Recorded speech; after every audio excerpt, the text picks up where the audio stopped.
नमस्कार, सुदर्शन न्यूज में आपका स्वागत है। मैं हूं मुकेश कुमार और आप देख रहे हैं जवाब तो चाहिए। जवाब तो चाहिए में आज हम बात करेंगे कांग्रेस से मोह भंग होते उनके नेताओं की, सांसदों की और विधायकों की, और हिमाचल प्रदेश राज्यसभा चुनाव में कांग्रेस की हार के लिए जिम्मेदार RRR फैक्टर की। हिमाचल प्रदेश के राज्यसभा चुनाव में कांग्रेस के 6 विधायकों ने जिस तरीके से पार्टी लाइन से अलग जाकर वोट किया और अपनी पार्टी के प्रत्याशी को हरवाया, उसके बाद से कांग्रेस अलर्ट मोड पे है और अपने वरिष्ठ नेताओं भूपेंद्र सिंह हुड्डा और DK शिव कुमार को स्थिति को संभालने के लिए शिमला भेज दिया है। दरअसल पार्टी के विधायकों की यह बगावत बीजेपी को फायदा पहुंचाने के लिए कम और अपने मुख्यमंत्री सुखविंदर सिंह सुक्खू को सबक सिखाने के लिए ज्यादा दिख रही है। कांग्रेस के विधायकों के बीच अपने मुख्यमंत्री सुखविंदर सिंह सुक्खू के प्रति नाराजगी और असंतोष को नेता प्रतिपक्ष जयराम ठाकुर ने बीजेपी के पक्ष में चैनलाइज किया और परिणाम सबके सामने है। हिमाचल में जिस तरीके से पूर्व मुख्यमंत्री स्वर्गीय वीरभद्र सिंह की पत्नी प्रतिभा सिंह ने चुनाव में अपनी पूरी ताकत झोंकी, वीरभद्र सिंह के नाम पर इमोशनल वोट को कांग्रेस के पक्ष में मोबिलाइज किया और पार्टी को जीत दिलवाई, लेकिन मुख्यमंत्री की कुर्सी किसी और को दे दी गई। बगावत के बीज तो उसी दिन बो दिए गए थे जिस दिन सुक्खू को CM बनाया गया था और जिसे कांग्रेस भांप भी गई, लेकिन भांपने के बावजूद इस स्थिति को वह संभाल नहीं पाई और उसका नतीजा भी आज सबके सामने है। आज बात हम सिर्फ हिमाचल प्रदेश की नहीं करेंगे, बल्कि हिमाचल प्रदेश के बहाने पूरे देश में कांग्रेस के भीतर पनपते असंतोष की करेंगे, जिसका राजनीतिक फायदा बीजेपी को मिल रहा है। मध्य प्रदेश में इसी असंतोष के कारण कांग्रेस के हाथ से सरकार निकल गई। बिहार में कांग्रेस के विधायक लगातार पाला बदल रहे हैं और हो सकता है कि चुनाव के आते आते यानी चुनाव की अधिसूचना जारी होते होते पूरा का पूरा कांग्रेस जो है वो बीजेपी में बिहार में शामिल हो जाए। आज हम चर्चा करेंगे कि आखिर क्या वजह है कि कांग्रेस के नेताओं का अपनी पार्टी के प्रति मोह भंग हो रहा है। क्या कांग्रेस के नेता सिर्फ अपने राजनीतिक फायदे के लिए बीजेपी के साथ जा रहे हैं या इन नेताओं का कांग्रेस की विचारधारा से ही मोह भंग हो चुका है? क्या कांग्रेस के नेताओं का अपने लीडरशिप पर विश्वास नहीं रहा? क्या कांग्रेस के मुस्लिम तुष्टीकरण का एजेंडा सामने आने के बाद सनातनी वोट के बूते जीतने वाले कांग्रेस के नेताओं को अपनी हार का डर सताने लगा और वो पाला बदलने को मजबूर हो गए? क्या हिमाचल प्रदेश का यह घटनाक्रम 2024 के महासंग्राम पर भी असर डालेगा? ऐसे दर्जनों प्रश्न हैं जिसका जवाब आज हम अपने प्रोग्राम में पैनलिस्ट से जानने की कोशिश करेंगे, चर्चा करेंगे। लेकिन पहले हिमाचल प्रदेश के घटनाक्रम पर हमने एक रिपोर्ट तैयार की है छोटी सी, उस रिपोर्ट को देखते हैं। रिपोर्ट के बाद मेहमानों से आपका परिचय करवाएंगे और उसके बाद चर्चा की शुरुआत करेंगे।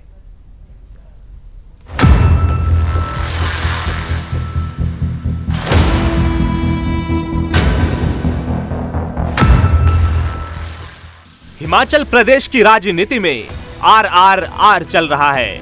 राज्यसभा, राजकुमार और रिवोल्ट। बीते दिन हिमाचल में एक सीट पर हुए राज्यसभा चुनाव के लिए कांग्रेस के पास पर्याप्त बहुमत थी। 68 सीटों की विधानसभा में कांग्रेस के 40 MLA थे। इस सीट से चुनावी मैदान में खड़े हुए कांग्रेस के प्रत्याशी अभिषेक मनु सिंघवी और मुख्यमंत्री सुखविंदर सिंह सुक्खू समेत तमाम कांग्रेसी चैन की नींद ले रहे थे। दिमाग में यही चल रहा था कि ये सीट कांग्रेस की ही है। कांग्रेस के अनुकूल सब कुछ सेट चल रहा था, लेकिन तभी एंट्री होती है राजकुमार की। राजकुमार यानी कि पूर्व मुख्यमंत्री वीरभद्र सिंह के बेटे और सुक्खू सरकार में पूर्व कैबिनेट मंत्री विक्रमादित्य सिंह। जब मतदान की बारी आई तो विक्रमादित्य सिंह ने सुक्खू के खिलाफ रिवोल्ट कर दिया। बगावत के स्वर इतनी ऊंची थी कि इसकी कीमत पूरी कांग्रेस को चुकानी पड़ी।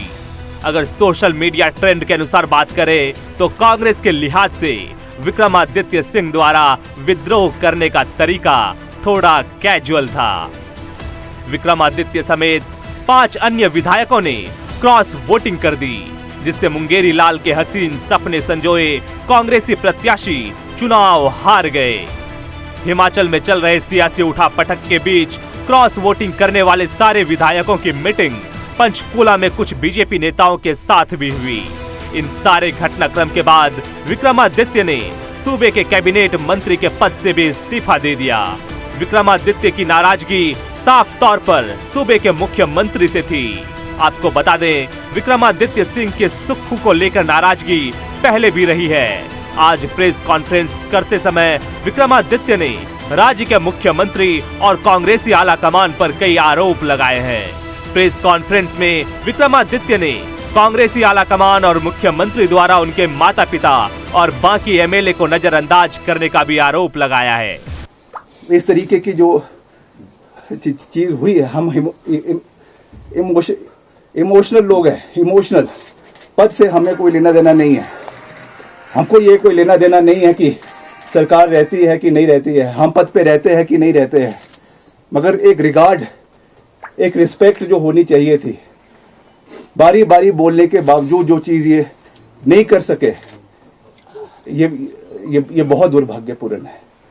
और विद ऑल जो है एक रिस्पेक्ट, एक ड्यू रिगार्ड एंड रिस्पेक्ट जिसको देना है, हम निश्चित तौर से देंगे, इसमें कोई दो राय नहीं है। मगर अगर हमारी आवाज को या हमारे जो है अस्तित्व को कोई दबाने का या कोई मिटाने की कोशिश करेगा, उस चीज को मैं टॉलरेट करने वाला नहीं हूं। ये बात मैं बिल्कुल स्पष्ट शब्दों से कह देना चाहता हूं। हिमाचल में चल रही छीटाकशी के बीच आज सुबह से ही सुक्खू के इस्तीफे की खबरों ने जोर पकड़ा हुआ था, जिस पर खुद राज्य के मुख्यमंत्री ने इन खबरों का खंडन किया। सबसे पहले तो मैं ये स्पष्ट कर देना चाहता हूँ कि कुछ मीडिया हाउस में ये खबर चल रही है कि माननीय मुख्यमंत्री जी ने इस्तीफा दे दिया है। मैंने कोई इस्तीफा नहीं दिया है। मैं एक योद्धा हूँ, आम परिवार से निकला हुआ योद्धा लड़ाई में संघर्ष करता है और जीत संघर्ष की होती है। तो ये बात मैं आज स्पष्ट तौर से करना चाहता हूँ। सुना आपने, इन तमाम अटकलों के बीच बीजेपी सारे घटनाक्रम पर अपनी पैनी नजर बनाए हुए है।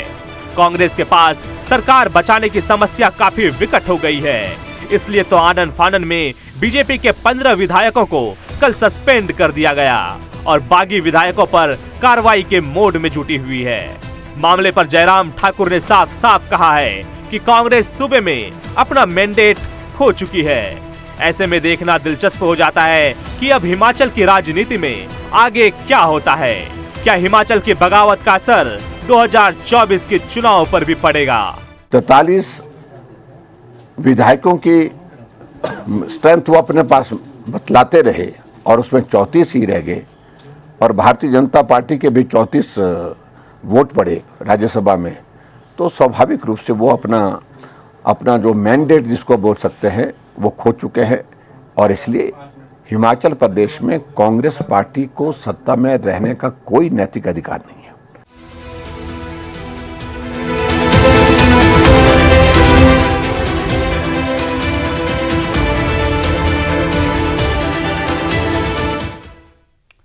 तो जिस तरीके से हिमाचल प्रदेश की राजनीतिक घटनाक्रम पर अगर आप नजर डालते हैं तो राजनीतिक जो घटनाक्रम है उसे ये लगता है कि जो विधायकों ने जो बगावत की है, ये बगावत बीजेपी को समर्थन देने के लिए कम और अपने मुख्यमंत्री सुक्खू को सबक सिखाने के लिए ज्यादा है।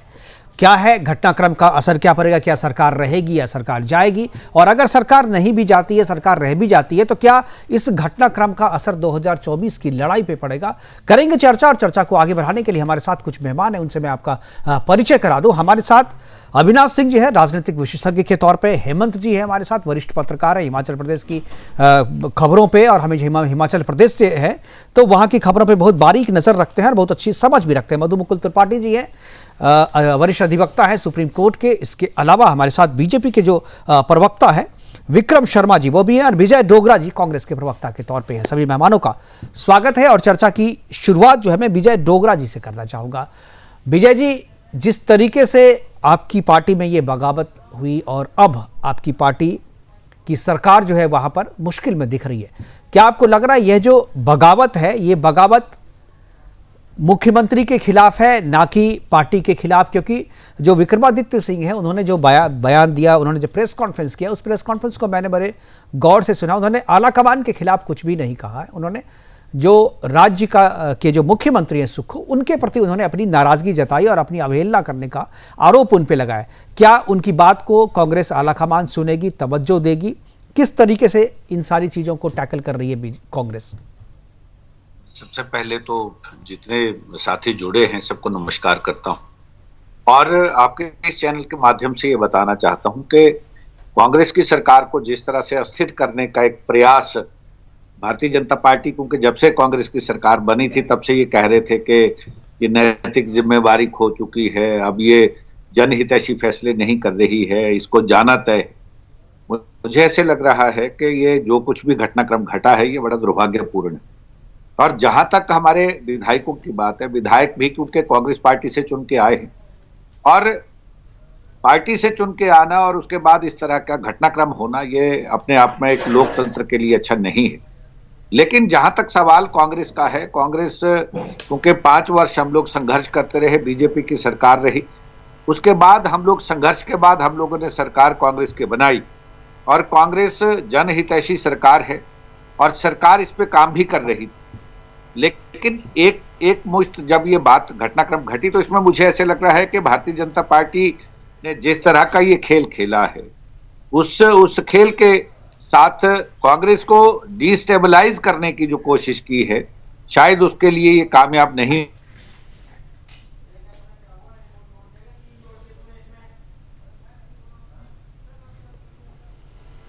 विजय डोगरा जी की आपकी आवाज नहीं आ रही है।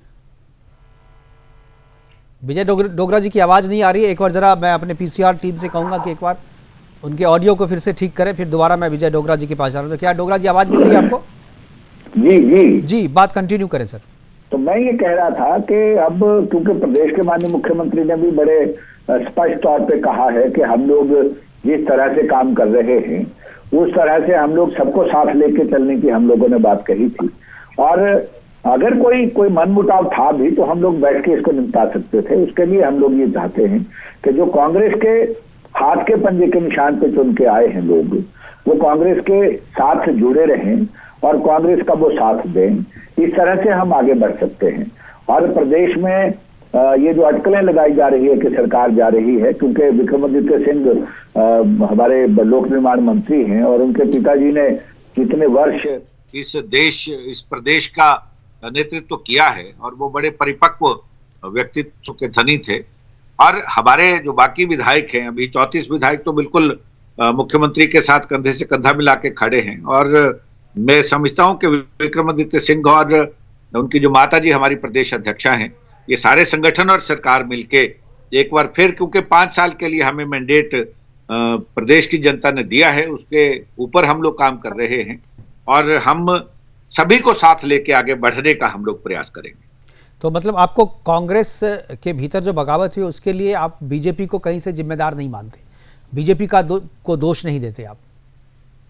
बीजेपी ने तो खेल जो खेला है वो तो पहले दिन से दिख रहा था और जिस तरह से ये बातें कर रहे थे कि हम लोटस का जो खेल करेंगे और वो उन्होंने दर्शा भी दिया।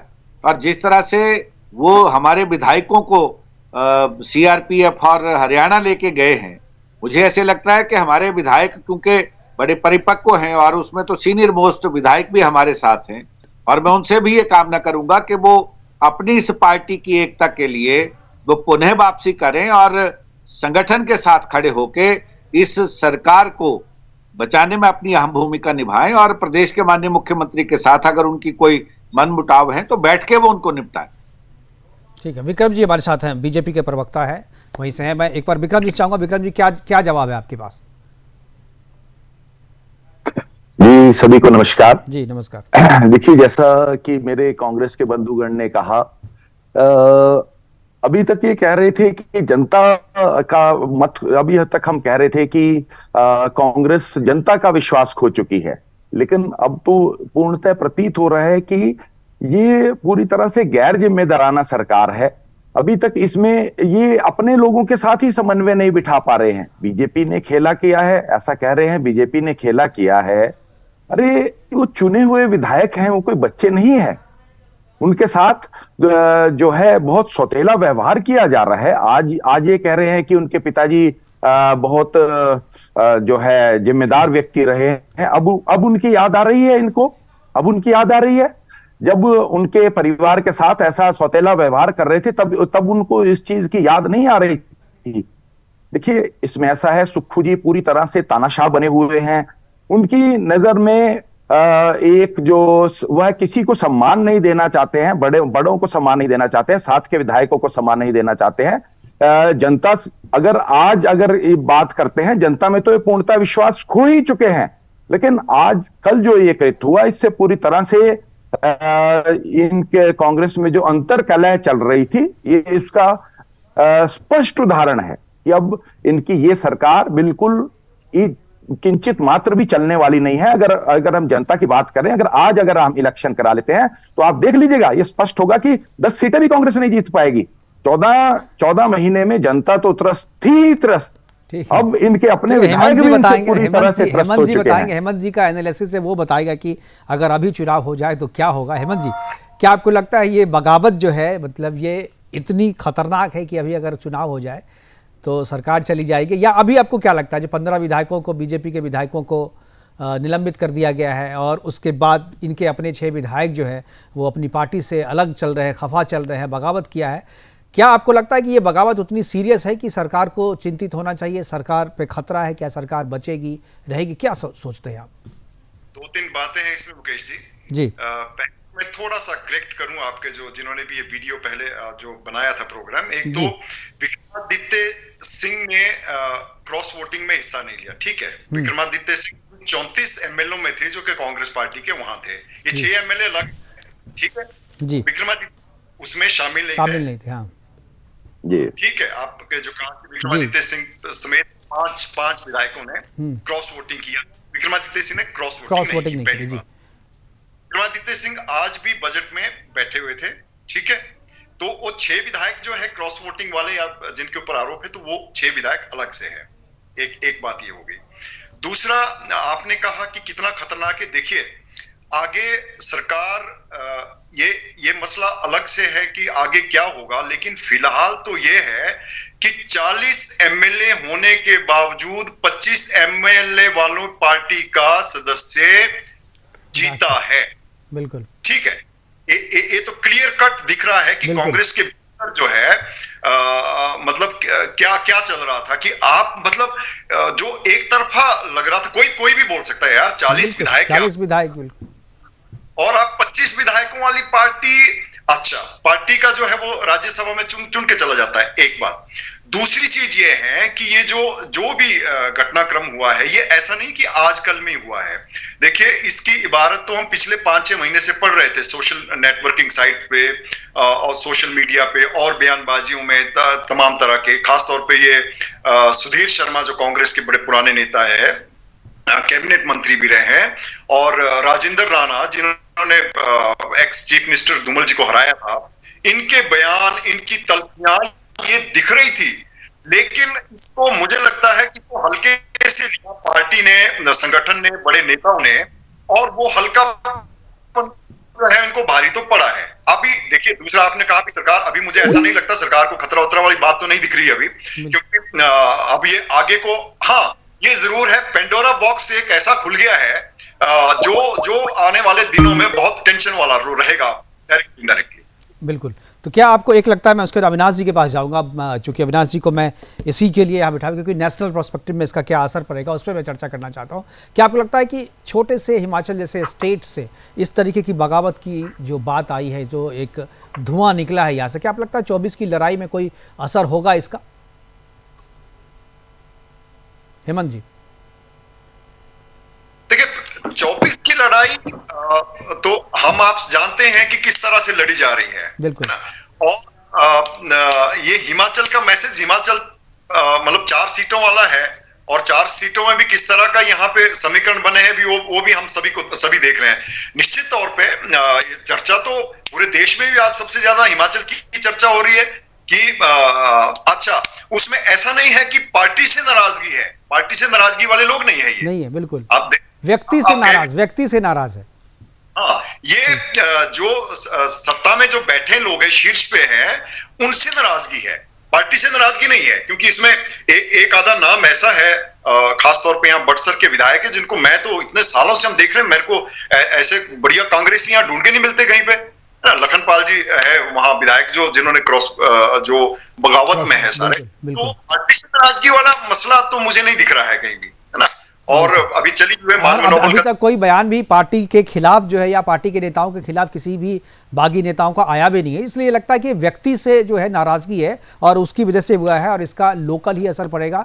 24 के चुनाव पे इसका असर भले नहीं पड़े हिमाचल प्रदेश में, लेकिन क्या एक जो बगावत का जो संदेश है जो कि पूरे देश में जाता है, कहीं से भी अगर कांग्रेस के खिलाफ कोई बगावत करता है, चूंकि ये लोकसभा का चुनाव हो रहा है तो संदेश जो है बगावत का सभी जगह जाता है कि कांग्रेस की विचारधारा से लोगों का मोह भंग हो रहा है, कांग्रेस के नेताओं से लोगों का मोह भंग हो रहा है और बीजेपी के साथ जो है जुड़ने की जो है एक मुहिम चल रही है और बीजेपी के साथ जो है लोगों का विश्वास बीजेपी के प्रति जो है बढ़ा है। अविनाश जी, क्या आपको आवाज़ मिल रही है?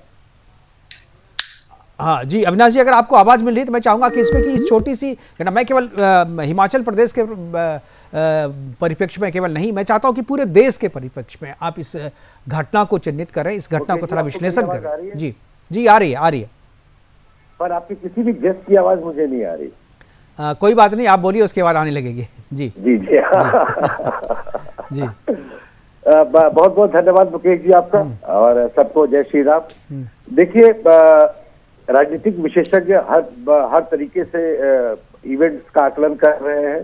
जब सपा और कांग्रेस में एक जुड़ाव सा महसूस होने लगा था तो यही देश एक्नॉलेज करके कह रहा था कि भाई जो इंडी गठबंधन है वो कुछ आगे बढ़ने की कोशिश कर रहा है। पर आप देखिए कि उसके बाद कैसी पटकथा लिखी गई इस देश में। और यहाँ मैं मोदी जी को मैं उनके शब्द चुरा रहा हूँ, शायद वो मुझे माफ करेंगे, जो उन्होंने देशवासियों को बोला है, यही समय है, सही समय है। एक तरफ जहां 4 गगनयान की तरफ हमारे सैनिक जवान एयरफोर्स के वो उधर जा रहे हैं और यहाँ कांग्रेस देखिए जो सबसे पुरानी पार्टी है वो कहाँ जा रही है। आप ये मत समझिए कि ये जो बगावत है वो लीडरशिप के खिलाफ है। ये बगावत जन आकांक्षाओं को नहीं पूरा करने वाली एक व्यवस्था के खिलाफ है। जैसे कांग्रेस की व्यवस्था 60 साल रही तुष्टीकरण की, अटकाने की, लटकाने की, भटकाने की, ये उसके खिलाफ ये देशवासियों की मुहिम है। ये अलग अलग रूप ले रहा है, कहीं ये चबान का रूप ले रहा है, कहीं ये किसी और पार्टी में टूट का रूप ले रहा है, कहीं ये खुद ब खुद लोग आके ज्वाइन कर जा रहे हैं, इसका रूप ले रहा है। तो इसका ठीकरा किसी गंदी राजनीति पे फोड़ देना, इसका ठीकरा किसी ईडी सीबीआई पे फोड़ देना, इसका ठीकरा कई बार तो इन्होंने देश के जनता को और वोटर को बेवकूफ कहा है, रावण तक कहा है।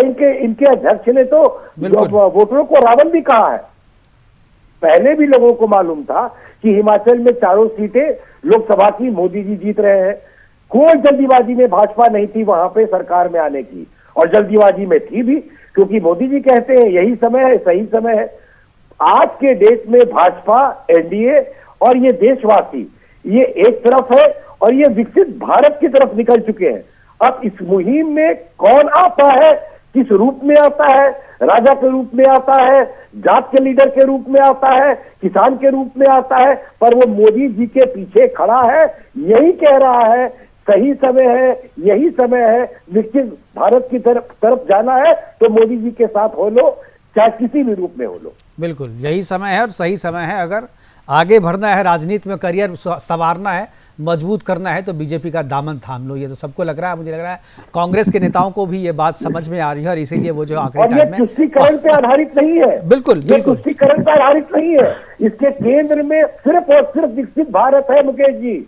बिल्कुल बिल्कुल ये सबको दिख भी रहा है। बिल्कुल मेरी बात कांग्रेस के बहुत वरिष्ठ नेताओं से नहीं है, वो स्टैंप है।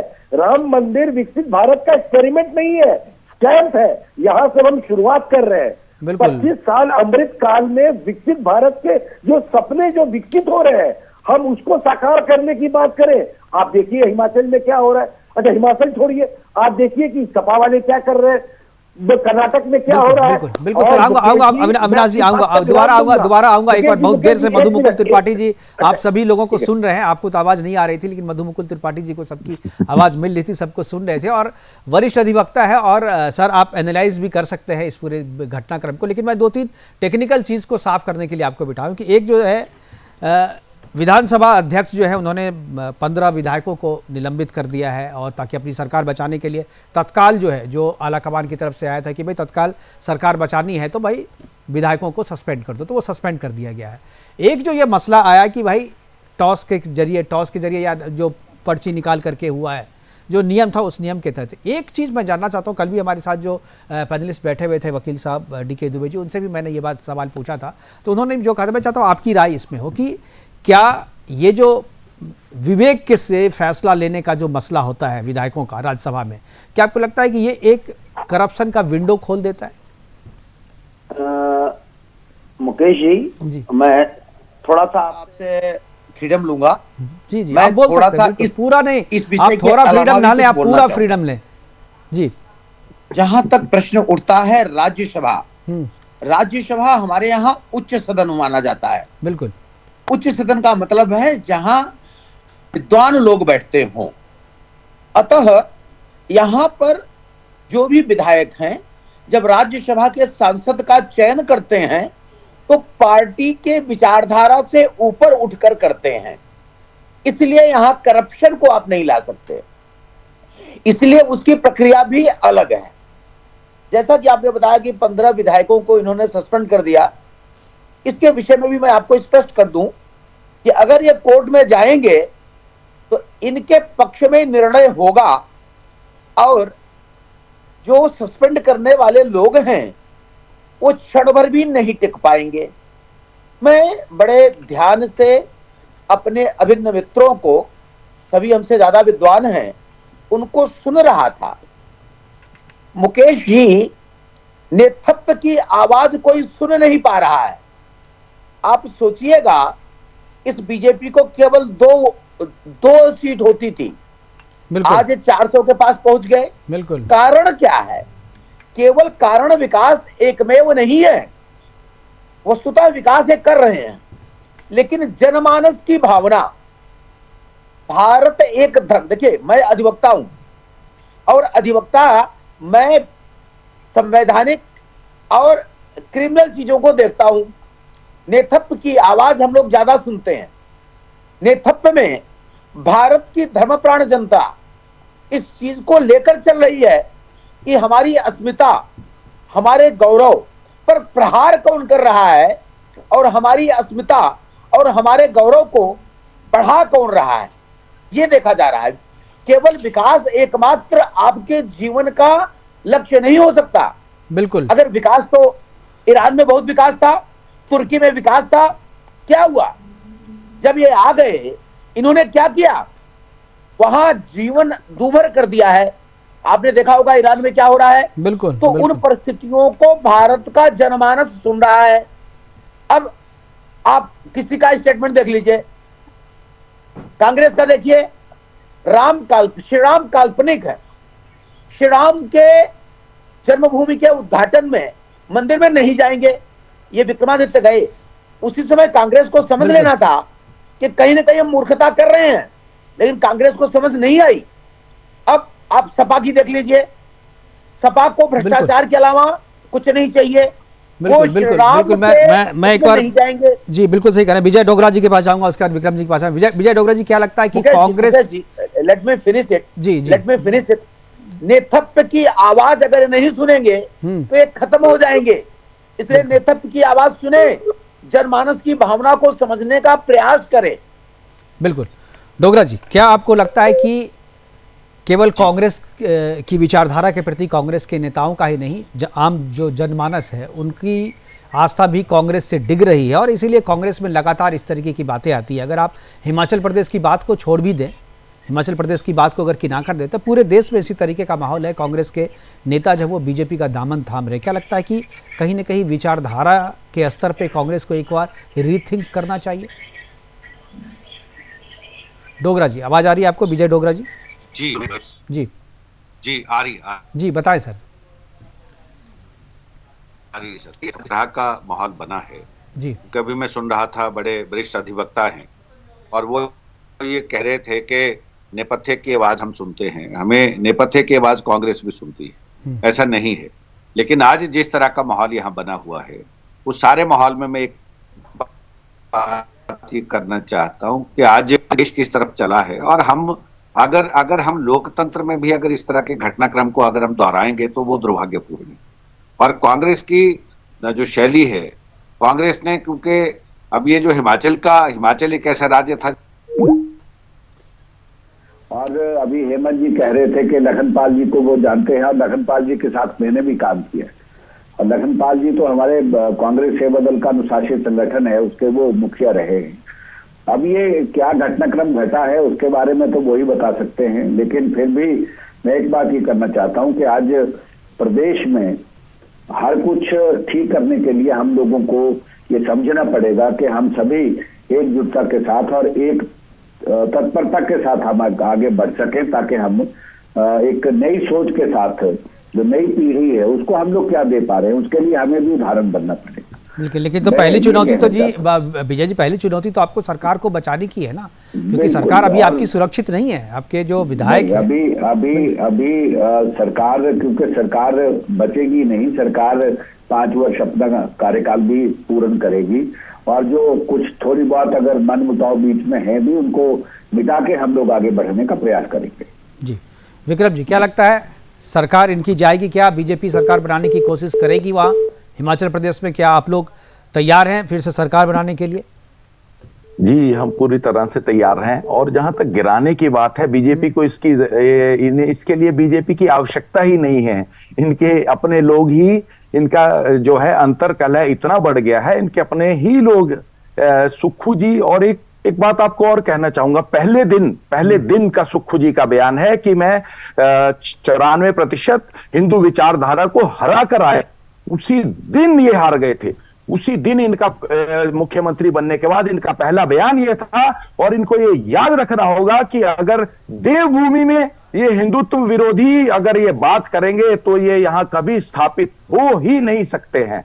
ये पूर्णतः पूरा जो है ये देवभूमि है, और यहाँ पे जो भगवान की में सभी लोगों की यहाँ भगवान में आस्था है, ये तो उसी दिन हार गए थे। और अब धीरे धीरे स्पष्टता इसमें आती जा रही है। लेकिन विक्रम जी जो बागी विधायक हैं वो अगर बागी भी हो जाते हैं तो पर भी आपकी सरकार तो बनती नहीं दिख रही, तो आप किस आधार पे कह रहे हैं कि कांग्रेस खुद गिराएगी? जो बागी देखिए, अभी भविष्य के गर्भ में क्या छुपा है, ये मैं अभी टीवी चैनल पे अभी मैं ये इसका आकलन नहीं करना चाहूंगा।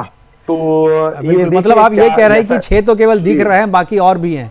सीधा मतलब तो यही निकलता है। ये केवल यही कह रहा हूं। हेमंत जी मुझे लगता है कि ज्यादा अच्छा से बताएंगे। हेमंत जी, क्या ये 6 जो दिख रहे हैं, 6 और 1 जो सामने में विक्रमादित्य आए, 7 अगर मान लें, बहुत बड़ी जी बिल्कुल विक्रम जी। हेमंत जी मुझे लगता है कि बहुत पैनी नजर रखे हुए हैं इस पूरे घटनाक्रम पे। हेमंत जी क्या लगता है, 6 बागी है, एक विक्रमादित्य को मिला लें तो 7 है, क्या और भी है नंबर में?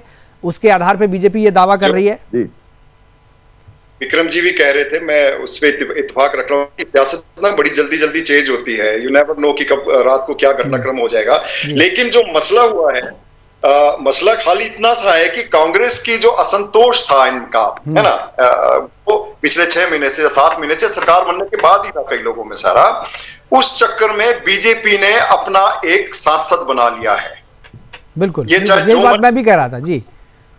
आगे चले, लेकिन जो दाग था उसको लग गया है। बिल्कुल, दाग तो। और देखिए, ये रायता कांग्रेस का अपना फैलाया हुआ है, और बीजेपी के हाथ में, बीजेपी ने उसको थोड़ा सा सहारा दिया। उन्होंने अपना एक एमपी जो असंभव लग रहा था वो साइड से निकाल के राज्यसभा में पहुंचा दिया है। अब कांग्रेस मंथन करे, कांग्रेस इस पे जो मर्जी चर्चा करे, लेकिन दाग उनको लग गया है। बिल्कुल, मतलब किसी भी बगावत को हल्के में नहीं लेना चाहिए, राजनीतिक बगावत को। ये इस घटना से तो बिल्कुल सीख मिल गई होगी पार्टी को कि किसी भी छोटे से छोटे बगावत को जो है गंभीरता से लेना चाहिए। और शायद यही वजह है कि बीजेपी हर एक घटनाक्रम, हर एक चुनाव को बड़ी गंभीरता से लेती है, चाहे वो जिला परिषद का चुनाव हो, चाहे मुखिया का चुनाव हो, चाहे विधायक और लोकसभा का चुनाव हो। सभी चुनाव को बीजेपी बड़ी गंभीरता से लेती है, और मोदी खुद जाकर के प्रचार करते हैं और बड़े से बड़े नेताओं को भेजते हैं उन जगहों पर। इसकी भी आलोचना कांग्रेस शुरू में कर रही थी। अविनाश जी, हमारे पास समय की कमी है, मैं चाहूंगा एक बार आखिरी कमेंट अब आपके पास लूँ। जी अविनाश जी। मैं वो बात कह रहा था, जन आकांक्षा को किसी प्रवक्ता ने बहुत अच्छे तरीके से बोला, क्या राम मंदिर जन आकांक्षा नहीं है जो 500 साल के बाद पूरा हो रहा था? बिल्कुल, उसके विरुद्ध अगर खड़े हो जाएंगे तो आपके पार्टी के लोग आपके विरुद्ध खड़े हो जाएंगे। सपा में भी यही हुआ। ऐसा तो नहीं है कि जो उनके कैंडिडेट थे वो बहुत ही अच्छे कैंडिडेट थे, वो सिविल सर्वेंट है, उनका हाई रिस्पेक्ट है, पर वो क्यों हार गए बेचारे? क्योंकि आप जन आकांक्षा के खिलाफ खड़े हो गए। आपके लीडर तो ये कांग्रेस लीडरशिप को समझनी होगी कि जन आकांक्षा के खिलाफ खड़े होंगे तो आपका यही हश्र होगा। और आखिरी बात ये बोलूंगा मुकेश जी कि ये सही समय है जो मोदी जी कहते हैं, इसको अगर देखना हो तो तमिलनाडु का कल का प्रोग्राम देखिए, एन मन एन मक्कल। जिस तरह का प्रोग्राम किया है भाजपा ने और जिस तरह का मेहनत है भाजपा का, उनको पार्टी तोड़ने की जरूरत नहीं है। उनके पास लीडरशिप है, उनके पास डेवलपमेंट का रिकॉर्ड है, उनके पास लाभार्थी है और उनके पास मेहनत करने वाला कार्यकर्ता है। उनको कोई पार्टी तोड़ने की जरूरत नहीं है। बिल्कुल, पार्टी तोड़ने की जरूरत नहीं है। पार्टी अपने बूते जो है वो सत्ता पे काबिज हो सकती है और जो टारगेट उन्होंने रखा है 370 का, शायद अपने बूते ही 370 के टारगेट को भी वो पाले। हमारे साथ जुड़ने के लिए बहुत बहुत धन्यवाद आपका मधु मुकुल त्रिपाठी जी, अविनाश जी, विक्रम शर्मा जी, हेमंत जी और विजय डोगरा जी, आपका बहुत बहुत धन्यवाद। आप जुड़े रहो, अपनी बातें हमारे साथ साझा की। समय कम है, हालांकि ये चर्चा और जितनी आगे बढ़े तभी कभी भी एक चर्चा खत्म नहीं हो सकती, क्योंकि राजनीतिक चर्चा ऐसी होती है और खासतौर पर चुनाव के पहले राजनीतिक चर्चा जो होती है काफी लंबी हो सकती है, लेकिन समय की भी अपनी सीमा है। लेकिन हिमाचल प्रदेश में जो घटनाक्रम घटा है और जो बातें हुई है उसके संकेत जो है वो यही बता रहे हैं कि कांग्रेस के आला कमान के प्रति उनके नेताओं की जो है वो नाराजगी बढ़ती जा रही है। भले ही हिमाचल प्रदेश में ये नाराजगी आला कमान के प्रति नहीं बल्कि सुक्खू के प्रति यानी स्थानीय नेता के प्रति हो, लेकिन देश के दूसरे हिस्से में कांग्रेस के आला कमान के प्रति, कांग्रेस की विचारधारा के प्रति उनके नेताओं की नाराजगी बढ़ती जा रही है और यही वजह है कि वो अपनी पार्टी छोड़ करके बीजेपी का दामन थाम रहे हैं। फिलहाल अभी के लिए इतना ही, दीजिए इजाजत, नमस्कार।